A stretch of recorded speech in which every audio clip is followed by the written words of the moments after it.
UDF സർക്കാർ അധികാരത്തിലേറുമ്പോൾ ട്രഷറിയിലുള്ള പണത്തിന്റെ കണക്ക് പുറത്തുവന്നു.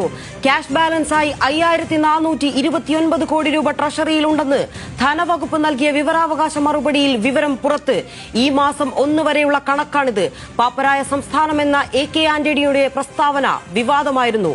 സംസ്ഥാനം വലിയ കടക്കെണിയിലാണെന്നുള്ള പ്രചരണം വലിയ രീതിയിൽ UDF കഴിഞ്ഞ തെരഞ്ഞെടുപ്പ് കാലയളവിലും അതിനുശേഷമെല്ലാം പറഞ്ഞിരുന്നു. പ്രത്യേകിച്ച് വികസന പ്രവർത്തനങ്ങൾക്ക് 1 രൂപ പോലും അക്കൗണ്ടിലില്ല. തങ്ങൾക്ക് അധികാരം കിട്ടിയപ്പോഴും ഒരു പണം പോലും ഖജനാവിലില്ല എന്നടക്കമുള്ള, അതായത് പ്രതിപക്ഷ നേതാവിന്റെ വലിയൊരു പ്രസ്താവനയുണ്ട്. പൂച്ച പറ്റി കിടക്കുന്ന ഖജനാവ് എന്നാണ് പ്രതിപക്ഷ നേതാവ് ഒരു ഘട്ടത്തിൽ കേരളത്തിന്റെ ഖജനാവിനെ വിശേഷിപ്പിച്ചത്. ശേഷം AK ആന്റണി തെരഞ്ഞെടുപ്പിന് ശേഷം പറഞ്ഞത് പാപ്പരായ സംസ്ഥാനമാണ് എന്നുള്ളതാണ്.